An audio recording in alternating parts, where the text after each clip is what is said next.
I'm Doug Stanhope, and that's why I drink. The troops, though, troops are different. You gotta support the troops, right? Wrong again. You keep trying, but yeah, I'm not saying don't support the troops. I'm saying I support people on an individual basis.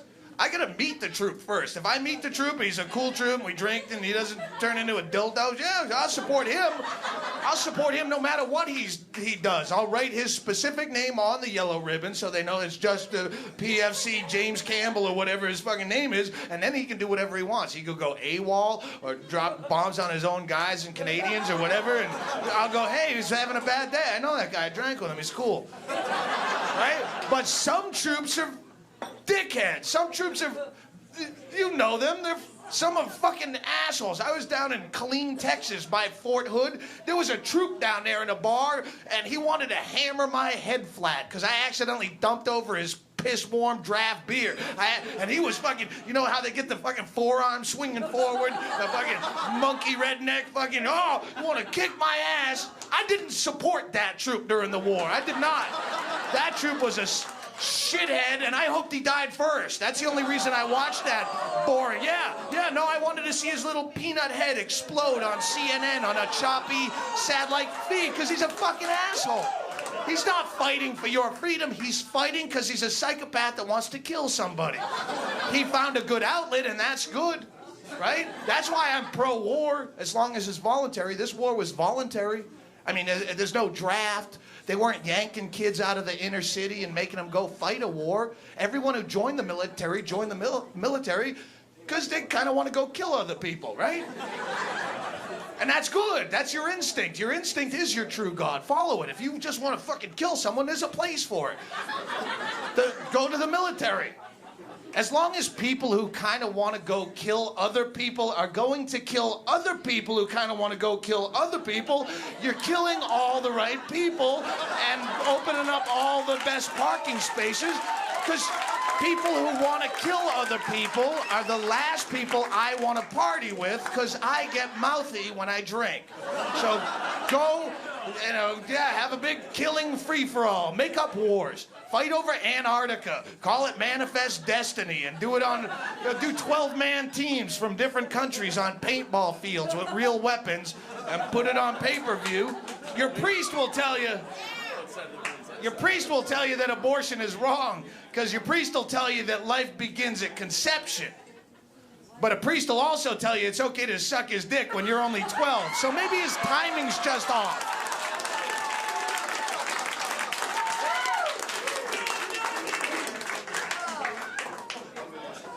Here's what everyone seems to overlook with the whole priest molestation scandal, if you think about it. With all the horrible, horrible shit that your priest is pumping into your kid's head, his dick should be the least of your worries, honestly. That's just a little bit of mouthwash, and a few years of therapy will get rid of that. That Jesus shit will torture you for a lifetime. We sent our boy to church so he could learn a lifetime of guilt, shame, self-hatred, all the things we enjoy. And then the priest flopped out his "how do you do" right in front of the child. Who's the abuser? How come you never told us this was happening to him? Because you're a freak and a prude, and you can't... Anytime that kid came to you with anything of a sexual nature, you probably freaked out and cramped up and pruded up and sent him to church to deal with it, where he got fucked in the face again. There's an old vicious circle. Mommy, is it normal for an older man to have sex with a young boy my age right in his mouth? Where do you get these ideas, Kevin? Who's telling you these things? It's horrible. Sex is not like... Sex is something that you... Well, sex is for people that... Why don't you go talk to Father Hanrahan about this right now? No! But, Mommy, I was trying to tell you that he's the one who's... Not only do we not have liberty, who has less liberty than the children you make sadists? That's the irony. They get the least liberty of anyone. We don't have it. They got dick. They can't do shit. We have the oldest children in the world in this country. We don't let them do shit forever. You can't do shit they can't drink, they can't smoke, they can't drive, they can't vote, they can't work. They can't fuck, for God's sakes. And you wonder why your teenager is such an asshole. You wonder why he's sitting in a Taco Bell parking lot after the Friday night high school football game. He's keying cars and he's smearing dog shit on your door handles for no particular reason. It's because he's bored out of his tit. You won't let him do anything else. You watch on the news, you see a 10-year-old kid in a third world country. He's got an AK-47 and a death stare looking right into the camera. That kid's not out spray painting overpasses on Saturday night. He's got shit to do. He's got a whole agenda. You learn by fucking up, and it takes you until you fucked up a bunch of times to learn. There's no magic number. You want to fix the Pledge of Allegiance, put a disclaimer at the end. With liberty and justice for all. Must be 18, void where prohibited. Some restrictions may apply, not available in all states.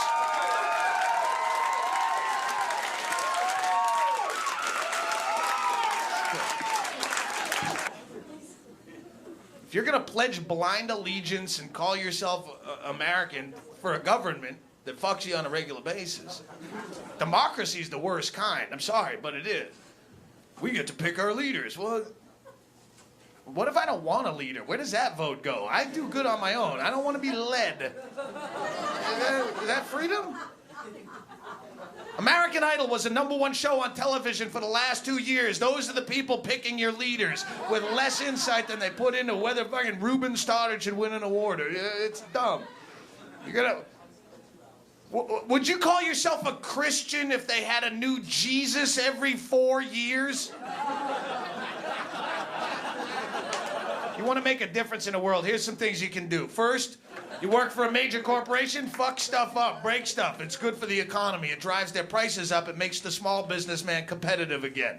Again, I'm bad with math, but I think that one will work. Trade out when you can. Don't buy things if you don't have to buy things. If you can trade out, if you're a pool cleaner and you're a carpet layer, don't buy each other's products, trade out. And that's how you fuck the tax man. They have so much of your money, they piss right in your face, and they waste it, and they go, ha, look at how much of your money we're wasting. Take it, you bitch. Fucking take my piss.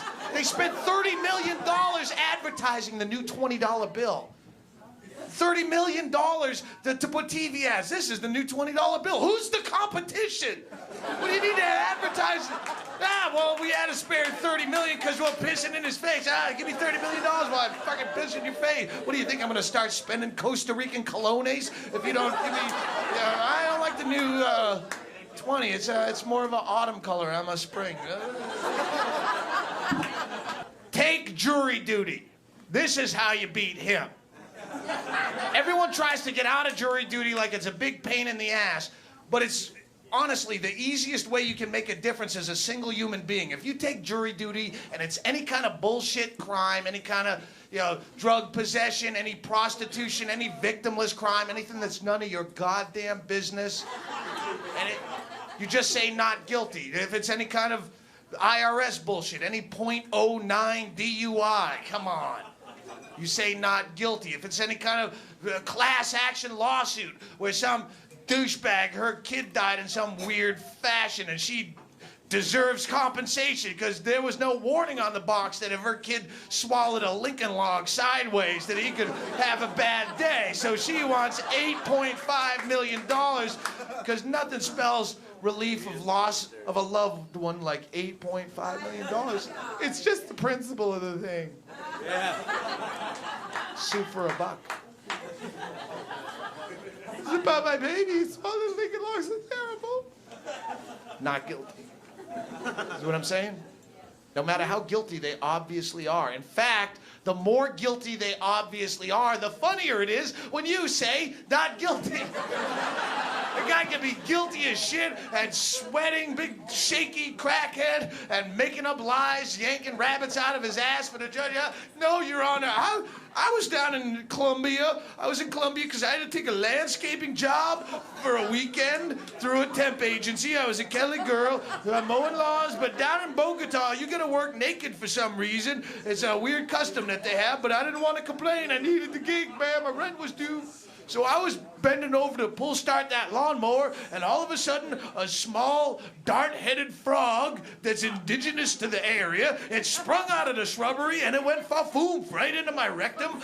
And then I went delirious from the toxins in its skin. I blacked out, and the next thing I know, I'm walking through customs with a condom full of coke in my colon. And you say, same thing happened to me, not guilty. And then you go do bumps with the guy. You can make a difference. You just have to find the grip. You don't live in a free country. You got the flag on your shirt there. Oh, it's upside down. You're fucking sweet. It's not a free country. You're born free. I mean, you're born absolutely free, except for laws of nature. If you drink, you get drunk. That's a law. If you get old, you die. That's a law, too. If you sit on a tack, you will bleed from the ass. These are the only laws that you're born with, and any government just fucks you out of that type of freedom. If you really think you're free tonight, you, hero, Officer Bomb, you're a free man. You live in a free country, but you go upstairs, you take your own beer you risked your life for.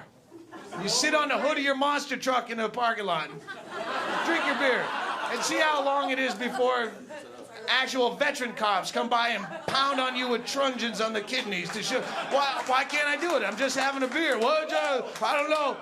That's the law, though. You don't fuck around. You can't drive down the street without a seatbelt on. Why not? I don't know. You're going to put on a helmet. You can't sit in your own backyard naked, your own filthy, dirty flesh that you're born with. You know that body you carry around? Filthy. You can't sit out. Why not? I don't know. That's just the way it is. Mother! You're not free. You're not free in the least. You need a diploma in this country to cut hair. You're free. You need to keep your tray in an upright and locked position during takeoff. It's not just a hack premise. It's a fucking felony. And Cunty the hero, Sky Cunt will fucking throw you off the plane as a terrorist for going, why do I have to have this? This doesn't make sense. They say if you give a man a fish, he'll eat for a day. But if you teach a man to fish, then he's got to get a fishing license, but he doesn't have any money. So he's got to get a job, and he has to get into the Social Security system and pay taxes. And now you're going to audit the poor cocksucker because he's not really good with math. You pull the IRS van up to your house, he'll take all your shit. He'll take your Black Velvet Elvis and your Batman toothbrush and your penis pump, and that all goes up for auction with the burden of proof on you because you forgot to carry the one because you were just worried about eating a fucking fish, and you couldn't even cook the fish because you needed a permit for an open flame. And then the health department is gonna start asking you a lot of questions about where are you gonna dump the scales and the guts. This is not a sanitary environment. And ladies and gentlemen, if you get sick of it all at the end of the day, not even legal to kill yourself in this country. Thanks again, John Ashcroft, you weird Bible addict, can't even handle his own drug. You were born free, you got fucked out of half of it, and you wave a flag celebrating. But there is an afterlife, and if I can give you any hope in this show, I have definitive proof of an afterlife. I didn't get weird or go religious on you. I'm not saying there's a God. I don't know what the afterlife entails. But here's the proof. My mother killed herself in 2008. Don't worry, this is a fun story. It was the best death you could ever be part of. She was dying of emphysema at 63. Her brain was still with it, but she was drowning in her own fluids. She's being permanently waterboarded by 45 years of cool milds. She can't take it anymore. We knew it was going to happen when she made the call. I can't do it. I'm like, all right, Ma, we'll do what we can. All right, Ma's gonna kill herself. I don't know what to do. Like, that's okay. We know it's gonna happen, but when you say we're gonna do it, I'm not gonna go buy you a fucking shotgun. Like, oh, have fun, Ma. So I don't know what to do. I don't kill people. It's not something. Like, I fantasize about it. If my mother were Nancy Grace, I'd have been all over it. Like, I have plans, but my mother was a great person. So I'm like, how do we do this right? So I called my lawyer. I have 3 lawyers. We're Jewed up big with lawyers in LA for this shit, all the camera people and recording contracts. Then I have my local Bisbee attorney that helps me with, like, I got married when I was 20 and I had 24 years of marital bliss till I remembered, oh fuck, I never divorced that girl I drunkenly married in Vegas. That's for another DVD. But then we have our 3rd lawyer, who's a comedy fan. He's our, like, wink, wink, nudge, nudge, Saul Goodman from Breaking Bad attorney. That he handles all the creepy shit. Like when me and Andy are up late at night doing blow and thinking of call Kirshner, see how much jail time we could we go to prison if we actually did this? He's that guy. So I called him knowing he'd hook me up with a doctor on the down low, as we say in the black community as a black person. He gave me the number to a doctor, and I go, hey, my mother's gonna cash out and I don't know what to do. He said, what do you have? I go, I got Xanax out the ass. On the border, you can get all the fucking Xanax you want. He's like, that's no good, that's anti-anxiety. Does she have hospice care? Yeah, she does. Then she should have morphine. Ma, you got morphine? Yeah, I got morphine. All right, she's got morphine. We worked out the dosages and the milligrams, and he goes, if she has 30 of those, that's enough to kill any human being on the planet. She had fucking 90. I'm like, oh, okay, we're good. Okay, we never talked, remember that. Okay, doc. So I'm like, all right, we're gonna do this. First of all, bring her to my house, because she lived in 300 square feet of hoarder paradise, old electric bills with spider webs, all cramped. Like, it's depressing enough if you're gonna help your mother kill herself, but we're gonna go to my house, we'll tidy up. So we set her up with a hospital bed in the living room. She had been AA off and on for my whole life. She had, at this point, been 4 years sober. And I'm like, you're not gonna kill yourself sober, right? You can't take those chips with you. She's like, yeah, you're right. Why would I do that? That's dumb. So she, in her heyday, she was a black Russian drinker. So I set out a mini bottle of Kettle One and a mini bottle of Kahlua with her pills for whenever you're ready, let me know. We laid down ground rules. I said, Ma, if you're gonna kill yourself seriously, you can't do it on Sunday or Monday, because that's football. And that's a dick move. If you can call your own time to leave this planet, don't do it during someone else's planned event. Don't be an asshole. And she did it the Saturday before football. That was great. She came in on Thursday, Saturday night, she goes, it's time. And I'm like, time for what? Like medication? No, it's time. And I'm like, oh fuck, this is real. So I wake up, bingo, like it's going on. We start mixing up White Russians. She decided to make Black Russians White Russians because she thought the milk would coat her belly better for taking all the pills. Like mother till the end. Do you have whole milk? I got skim. Skim will work. I just don't want to throw up the pills. Chicken soup for the suicide. You're so fucking, you're so sweet. So we're whipping up drinks, and I didn't so much assist the suicide as bar back it. Like I'm in there mixing drinks because we're all drinking. We watched Bad Santa together, their favorite movie together. He had a very dark sense of humor. I didn't come from nowhere. My mother used to review porn on the Man Show. She's fucking dark like us. So we watched Bad Santa, and she's trying to choke down these pills. She had a very hard time taking pills. So she just gagging and just getting them down. So I'm keeping a vague count. When she got around 30, little over, I'm like, Ma, that's good. You don't need to do any more. You're fine. And she said, I don't want to take any chances. She's so scared of fucking up. She took all 90. No, we're sitting there in horror going, you're wasting. Ma, they said 30 of those would kill any human being alive. You could leave 60 of them for me and Bingo as our only inheritance, other than the last 17-year-old blind cat you have, Georgia. Yeah, you're gonna have 60 morphines to have spontaneous memorials for Mother every here and again. Remember Mom? Papa Morphine. Woo! What a great lady. What a crazy old bitch. No, hoarder till the end, all fucking 90. And then we fucked with her. Hard. I remember her last words as she's coming in and out, because we're just goofing on her as she's doing this, as she's fading in and out. I didn't even know if she'd respond. She was just hammering cocktails. And she's laying there, half in, half out, with a White Russian on her chest that she'd occasionally get to her mouth and it'd spill. You know when you come off the wagon, you hit it fucking hard. And it's pretty bad when you're trying to keep up drinking with an 83-pound, 63-year-old woman. And I go, wow, you're really knocking those back, Ma. And she goes, there's times to be dainty and there's times to be a pig. And we all laugh. And this is Mother's problem throughout her life. She was a funny lady sporadically, but when she would get a laugh, she would just hammer it and overtag it and repeat the joke. Like, just keep, I could keep getting a laugh off the same joke and it would ruin the joke. And when we all laughed at there's times to be a pig, I saw her go into, and I go, shut your fucking mouth. Those are perfect last words. You're not gonna ruin this joke. Cut the mic on Mother.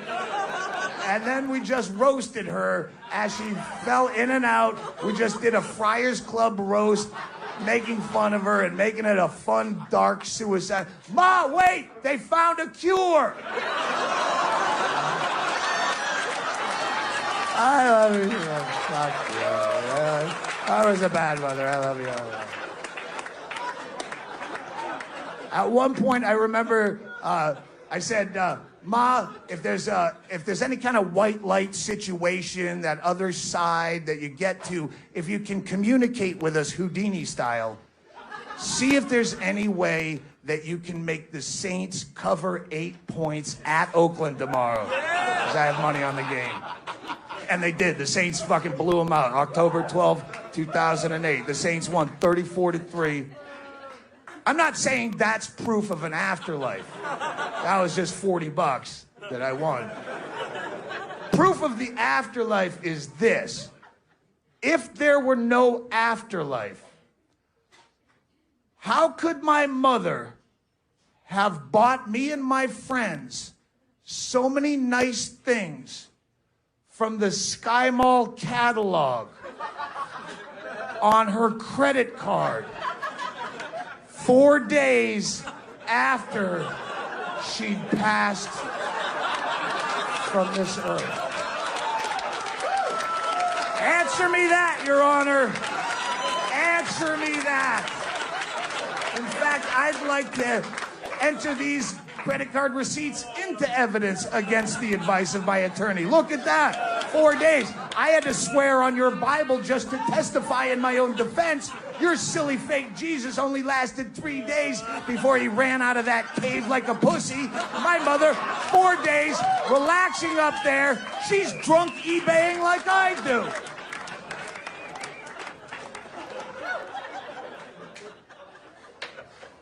That last piece of that story has special meaning to me because in my entire career, that's the only chunk of material I've ever had that had a statute of limitations before I could comfortably tell it on stage. 3 years statute for credit card fraud. After that, fuck you. Mother didn't want some silly gravestone. That doesn't do anything. Mother wanted me to have a voice-activated, remote control R2-D2 doll.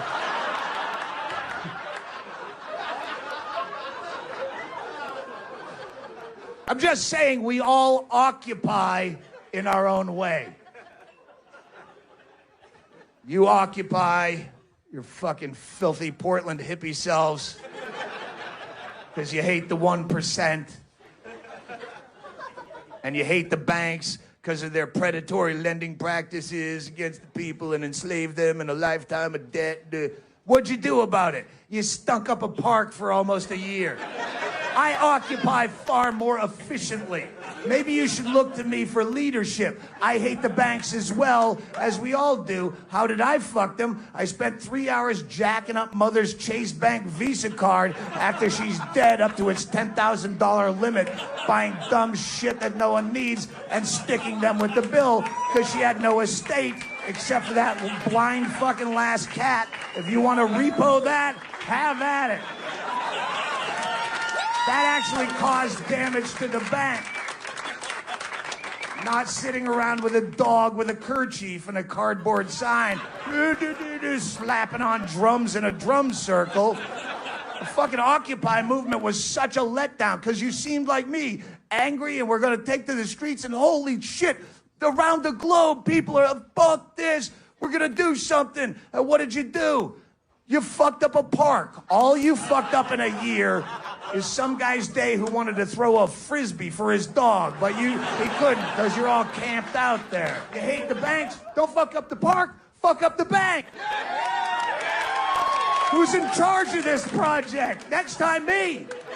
We don't really have leadership. You needed some. You have 500 angry people in a park. Go break them up into squads of 20. You can fuck up every branch of Bank of America in a 50-mile radius. Go there.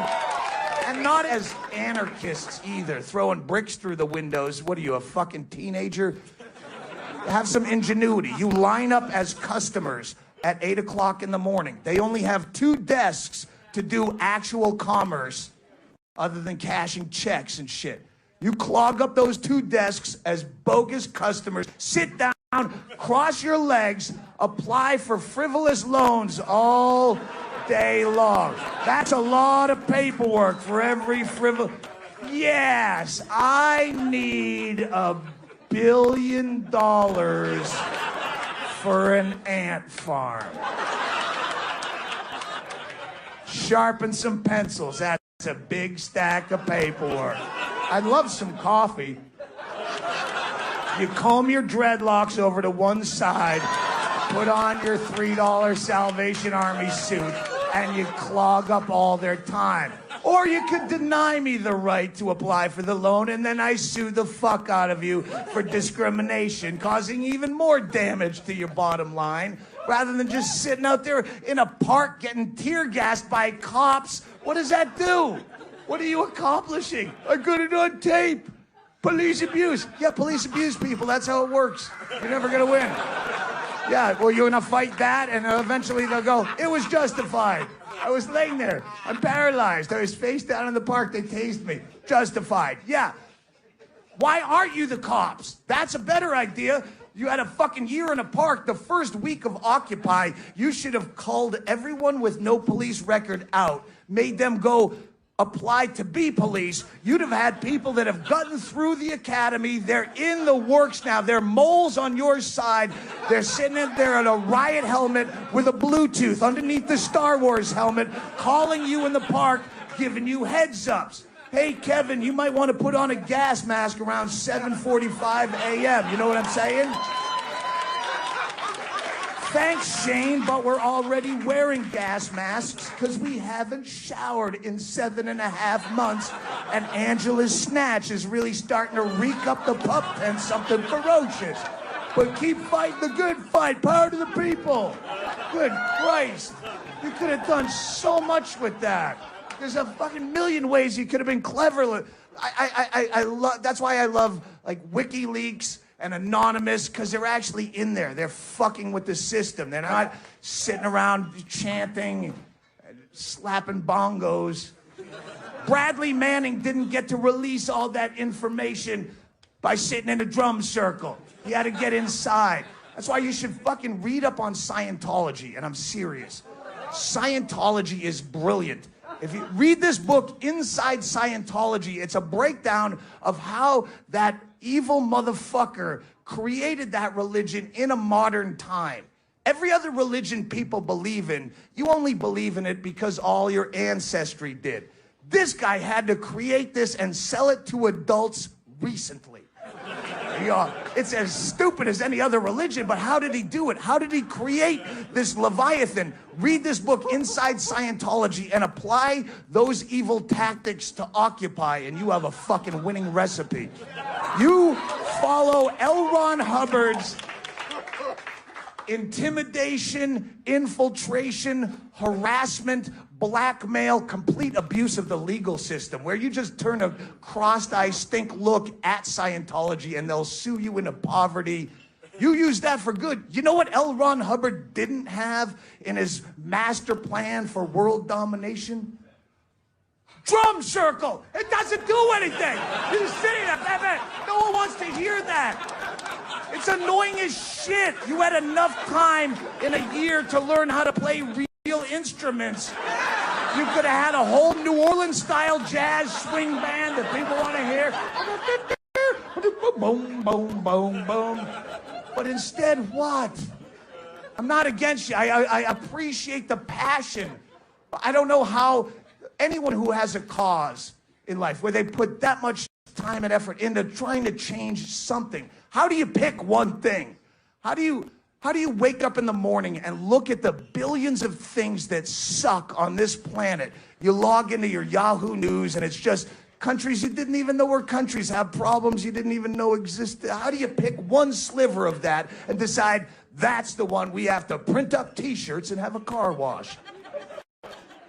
I would be so confused. I want to make change. How do you pick something if it hasn't affected you? Oh, juvenile diabetes? Well, I don't know, but I have lots of free time during the day. I guess I should do... Oh, wait, spina bifida. And the guy's right here, and he's uncomfortable to look at. So maybe I'll go with this guy's cause. And clitoral circumcision in the third world? And that... I know that gives me a handy excuse for not finding it, but that's selfish, and I have to stop thinking about me. Maybe we should, and as soon as you focus on one thing, here comes Sarah McLachlan on the TV with the skinny, sad puppies and the abused in the arms of an angel. I don't know why animals always seem to trump any human cause, but they do, and now you're telling me about fucking corrective rape, which is some weird thing in South Africa, you know?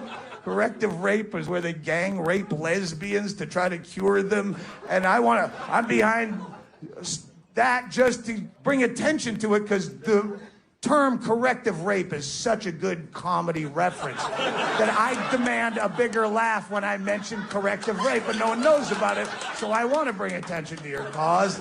I just don't know how you pick. If I had any cause over the course of my career that I've bitched the most about, it's overpopulation, which is the root of most of the other problems you care about, anti-children. But I don't know where to send a check. I don't know. What do you do? The only solution that I've ever come up with, which I think is great, but no one's gotten on board, incentive-based eugenics. Eugenics was a practice of sterilizing people. Hitler got a lot of the credit for it, but it was actually done in this country long before Hitler even knew who he was mad at. We were practicing eugenics in this country. Eugenics was the practice of forced sterilization of undesirables, which sounds bad. And the way they did it was bad, because they would, first of all, the force is wrong. You don't force people to do things they don't want to do. And B, who decides who's undesirable? They were doing it in this country at the turn of the 20th century, which is the 1900s for a lot of my fans. Early 1900s, to criminals, perverts, which is way too vague, the mentally ill, mentally retarded, homosexuals, which makes perfect sense. We don't want them breeding. Little queers running all up and down like gremlins. But if you took away the force and you just made it incentive-based for people willing to sterilize themselves, offer up some white trash prizes. You know, NASCAR pit pass, meet your favorite driver.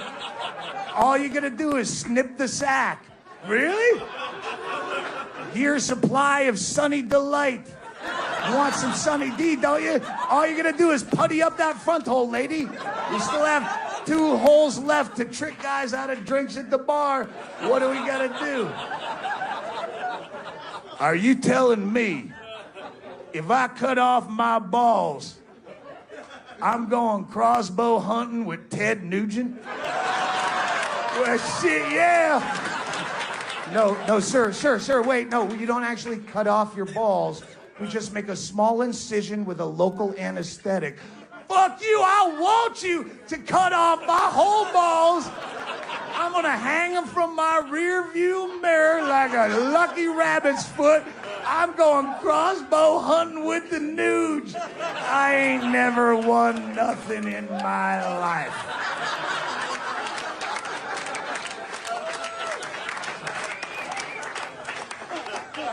That's a workable plan. You can't argue with that. It just won't happen. Here's what I think. If you're behind, whatever you're behind, we should triage all charity. So we take the most important and most easily solved first. Everyone works on that, and we'll get to yours eventually. I would start with starving people in a world full of food. That seems easy to solve. You don't need scientists with lab reports and years. No, there's lots of shit, loads of food. There's just a transit problem. Someone from FedEx, get the food there. We live in a place of fucking horse meat is a scandal. They found horse meat. How dare? Oh my God, have you heard? There was horse meat in my frozen processed lasagna meal. How dare they put a more lean and nutritional meat, and now we're gonna dump it by the warehouse-fulls in the garbage dumps while people are starving to death on this planet. That makes no sense. I can solve that. Yeah, take that food and feed the people that don't have it. And then we get down to the next most important, and the wrongly accused, and the torture, and the thing, and the disease, and Occupy is lower, and then Save the Manatees even lower than that. And eventually, hopefully, in a perfect world, we get down to the bottom, which is Toys for Tots. How fucking embarrassing is it to live in a country where Toys for Tots is an actual recognized, legitimate charity? God forbid little Daniel go through some bogus holiday made for some fake deity without Lincoln Logs. The horror.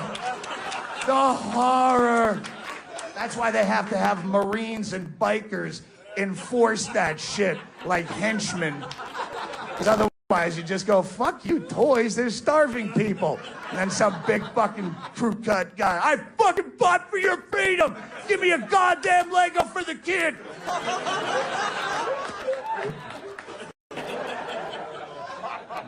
It's gonna be tough.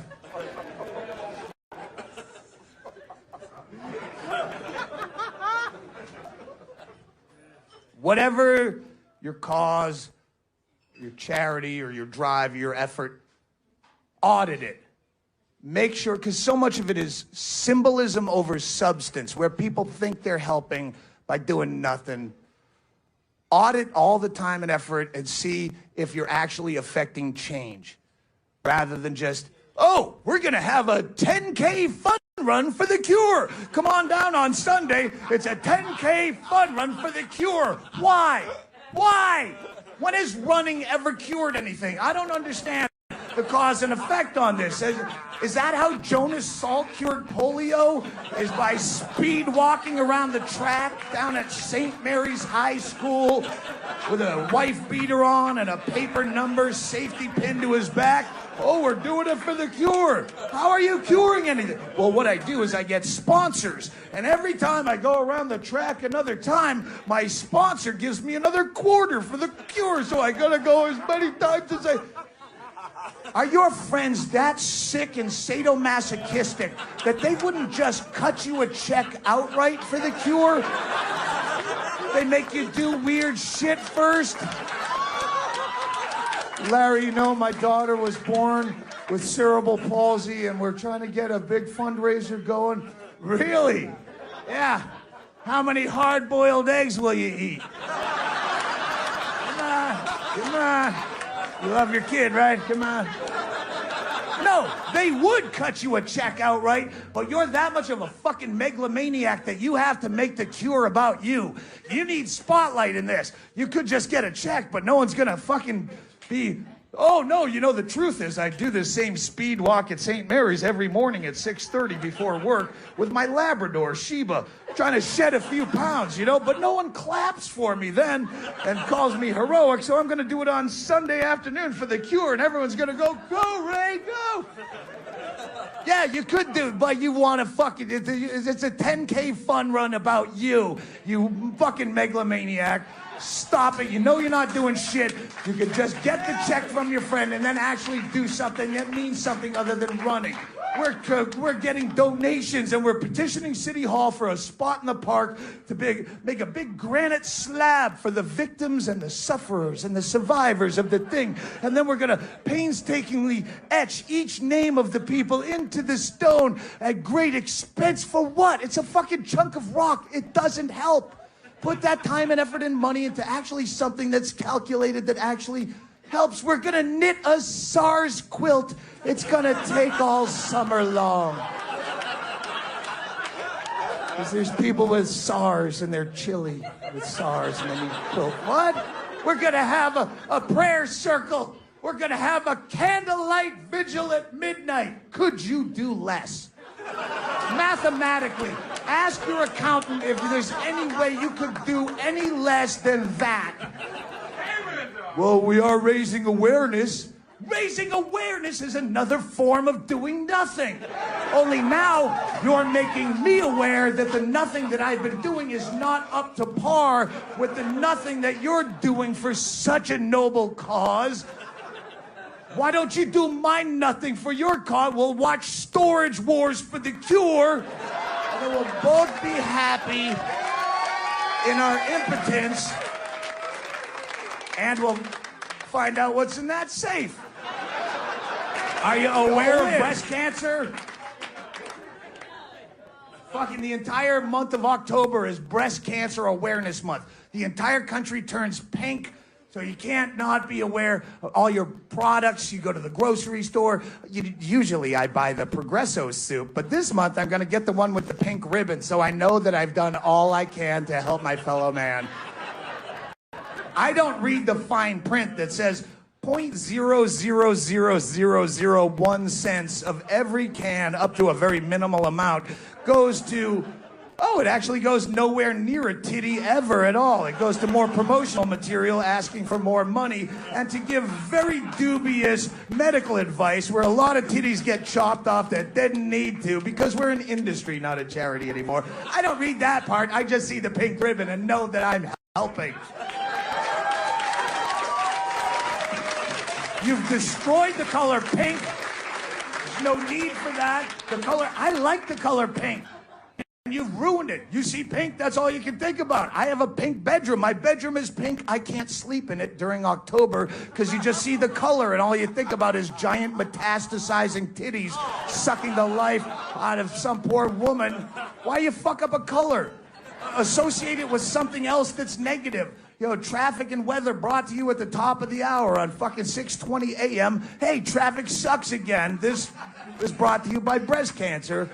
Now, next time you're stuck in traffic, you go, oh, wow, fuck, this sucks, but not as bad as cancer. Maybe I should try to help. Don't fuck up a color. Do you watch football? This is where it went too far with me. The National Football League participates in Breast Cancer Awareness Month. First of all, why is it Breast Cancer Awareness Month rather than Cancer Awareness Month? I assume if you cure breast cancer, that would cure ass cancer and face cancer and shit cancer. It's cancer. Because titties sell tickets, stupid. Okay, I forget the marketing angle. Maybe you're right on that. Still, the National Football League participates with the pink gloves and just pink on the players, where if you think football is stupid, you're right. Whatever you do, football is my stupid. That's what I do for a few hours on a weekend in the fall to forget how much I hate myself. I don't want to think about breast cancer while I'm watching football to get away from this. It's hard enough to watch football as it is if you're a fan without constantly thinking about AIDS. You have to push that out of your head. Inherently, if you're a fan of the game, with the technology that they have now, you watch Monday Night Football or Super Bowl, they have cameras now that come down on cables right over the field, like right over the players' heads, almost touching them. You have 60 inches of high definition.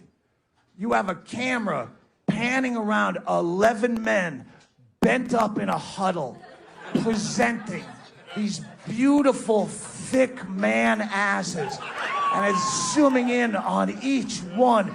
And it creates this Bangkok whorehouse scenario in your brain. You feel a little tuggle in your sweatpants. You're like, oh, what if they were behind glass in Phuket? Which one would I select from my evening's entertainment from the Cambodian guy that runs the place? And he's got an eye patch. And I go, Jing Dang, Goya! And he pulls the guy out. Number 28. I haven't even seen all the guys, and I impulse buy on 28. He's a halfback with these sinewy horse haunches leaning into me. And in my mind, before I can make a rational decision, I've already leaped over the railing at the field. I'm streaking butt naked across the field, wearing nothing but I'm wearing an 1800s nightcap that's striped with a pom-pom. I don't know why that. But I'm wearing flip-flops because they make you run funnier. But my dick is slapping up and down against my belly. You make your dick however big you want it to be. It's your fantasy. Have your dick slap in your chest. Have your dick take a tooth out on the way to the huddle. It doesn't matter. Just get to 28 and yank them out of the huddle and pin them to the ground, hold them down with one elbow, peel those. They wear these little Lycra pants. They're so fucking gorgeous. And you just peel them off him. He's sweaty. They're just gonna slide off like a wet Band-Aid. Don't fuck with the jock strap. It's no obstacle to the asshole. You're wasting time. Plus, the little straps keep the ass cheek up and focused. Steam comes off his ass. Get your face in there. You huff that steam. You huff it like a gassy rag. Inhale his essence. And you peel those ass cheeks apart with your thumbnails like you're cracking a cage-free, farm-fresh egg. And you take your dick. Don't stab him with it right away. Tease him with it. Here we go. In and up. Asshole to tailbone, people. Asshole to tailbone. Watch him struggle. He knows it's gonna happen. He doesn't know when. Oh, asshole to tailbone. Pull on his face mask a bit. Twist his neck. Pull on his dreadlocks. And these are not Occupy Wall Street dreadlocks, by the way. This is a black dude. This is straight up racism. This is a hate crime. Because you are pretty sure that your ex-wife used to fantasize about this guy doing similar shit to her. You knew it. Oh, yeah. You want to do that to my wife, you'll never get a thicker boner than that. Angry, racist, jealousy boner. Veins are coming out of the head, and nothing makes you crazier than when you get that boner, you just jam it in him like a fat salamander, and you ride, you do that porn angle where you bend your dick down and do deep knee bends so you can look at the people. You have 55,000 people are now out of their chairs on their feet chanting for you. They love you. They're like, fuck that guy. Fuck that guy. This is his home field, and they're on your side all of a sudden. Fuck that dude. Yeah, they're spilling beer. You feel the rubber start to slide off of you, but you don't give a shit. This is my day. They love me. I'm gonna launch rainbows of cum into this broken motherfucker, and you do. You're not even done coming when you pull out. Your dick's just still fire hosing, swaying back and forth, getting rid of the last of the spurts, and you have an end zone celebration dance that you've worked out in the hallway mirror all season. Little old school icky shuffle thing. And you spike the ball right next to his head. He's blubbering like snot bubbles and crying. He's not even making an attempt to get up. His asshole is still dilated. He's spasming. His asshole is winking like a cyclops in a rainstorm. He's trying to regain its original shape. One milky tear is dripping down the taint. It's crying for you.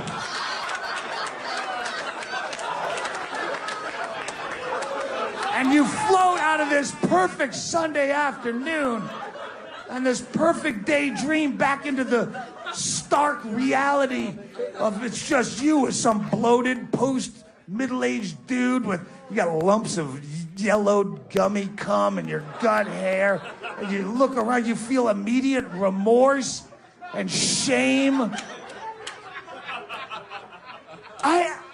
I let the rubber come off inside of that guy.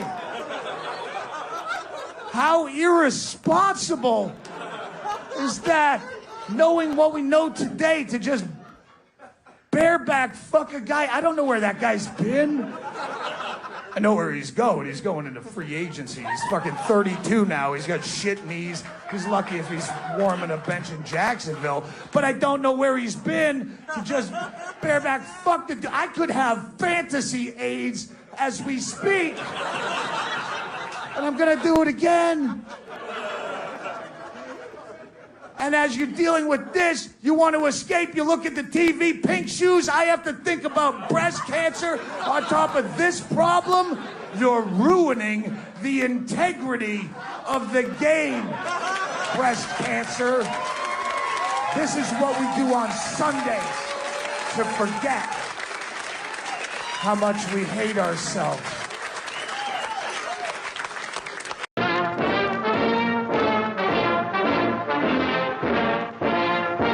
I'm Doug Stanhope, and that's why I drink.